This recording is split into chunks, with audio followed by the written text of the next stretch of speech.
മക്കളെല്ലാവർക്കും xylem entrance അപ്ഡേറ്റ്സിലേക്ക് സ്വാഗതം. അങ്ങനെ നമ്മുടെ കേരള ഫസ്റ്റ് അലോട്ട്മെന്റ് വന്നിരിക്കുകയാണ്.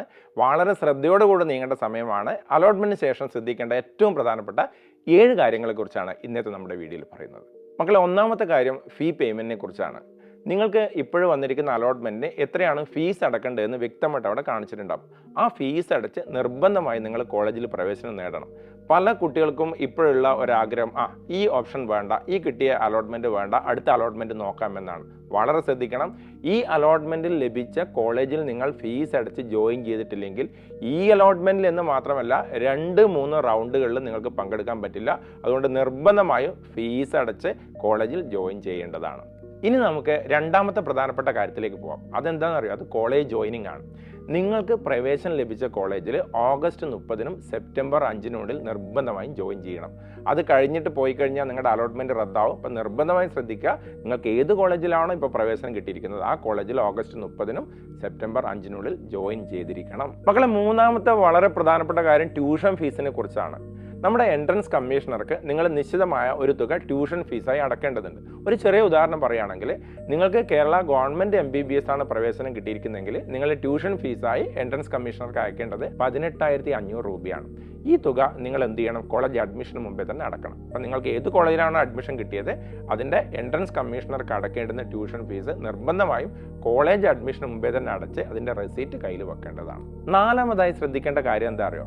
നമ്മൾ ഈ കോളേജ് അഡ്മിഷന് പോകുന്ന സമയത്ത് നമ്മുടെ എല്ലാ ഒറിജിനൽ സർട്ടിഫിക്കറ്റും കൊണ്ടുപോകണം. അവിടെ വെരിഫിക്കേഷൻ ഉണ്ടാവും. അപ്പം നിങ്ങൾക്ക് എന്തൊക്കെയാണ് ഒറിജിനൽ സർട്ടിഫിക്കറ്റ് കൊണ്ടുപോകേണ്ടത് എന്നുള്ള കാര്യം കൃത്യമായിട്ട് ലാസ്റ്റ് വീഡിയോ നമ്മൾ ചെയ്തിട്ടുണ്ട്. 18 ഡോക്യുമെൻറ്റ്സ് എന്ന് പറഞ്ഞിട്ട് അതിലുള്ള എല്ലാ ഡോക്യുമെൻറ്റ്സ് ആവശ്യമാണോ എന്ന് ആ കോളേജിൻ്റെ നമ്പറിൽ എടുത്തൊന്ന് വിളിച്ചു കഴിഞ്ഞാൽ കൃത്യമായിട്ടുള്ള ഐഡിയ കിട്ടും.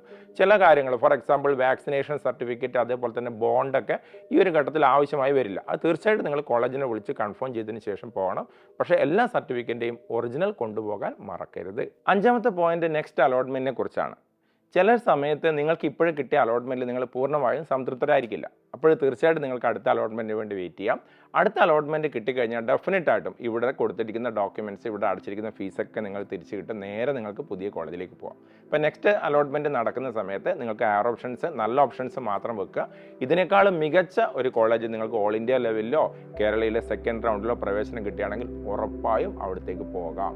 മക്കൾ, അടുത്ത് ശ്രദ്ധിക്കേണ്ട പോയിന്റ് എന്താ അറിയോ? നമ്മുടെ കേരളയുടെയും ഓൾ ഇന്ത്യയുടെയും സെക്കൻഡ് റൗണ്ട് അലോട്ട്മെന്റിനെ കുറിച്ചാണ്. ലഭ്യമായ വിവരങ്ങൾ പ്രകാരം കേരളയുടെ സെക്കൻഡ് റൗണ്ട് അലോട്ട്മെന്റ് സെപ്റ്റംബർ 11-നാണ് ആരംഭിക്കുക. ഓൾ ഇന്ത്യയുടേത് നമ്മുടെ സെപ്റ്റംബർ 5-ാം തീയതി തുടങ്ങുമെന്നാണ് പ്രതീക്ഷിക്കുന്നത്. ചെറിയ മാറ്റങ്ങൾ ഉണ്ടായേക്കാം. അങ്ങനെ സെപ്റ്റംബർ 5-ന് ഓൾ ഇന്ത്യ അലോട്ട്മെന്റും സെപ്റ്റംബർ 11-ന് കേരള അലോട്ട്മെന്റ് തുടങ്ങിക്കഴിഞ്ഞാൽ വളരെ പ്രധാനപ്പെട്ട ഒരു വ്യത്യാസം നിങ്ങൾ ശ്രദ്ധിക്കേണ്ടതുണ്ട്. നമ്മുടെ കഴിഞ്ഞ വീഡിയോ തന്നെ പറഞ്ഞാണ്. എന്താണെന്ന് അറിയോ? ഓൾ ഇന്ത്യയുടെ സെക്കൻഡ് അലോട്ട്മെന്റ് ഇൻഡിപെൻഡൻ്റ് ആണ്. അതിന് ആദ്യം നടത്തിയ അലോട്ട്മെന്റുമായിട്ട് യാതൊരു ബന്ധവുമില്ല. സ്വതന്ത്രമായിട്ട് പുതിയ രീതിയിൽ നിങ്ങൾക്ക് ഓപ്ഷൻ കൊടുക്കാം. 1, 2, 3, 4 ഓപ്ഷൻ കൊടുത്തങ്ങ് പോവാം. നിങ്ങൾ ആദ്യം എത്ര ഓപ്ഷൻ കൊടുത്തോ, എത്ര ഡിലീറ്റ് ചെയ്തു, ഒരു വിഷയം അവിടെ ഇല്ല.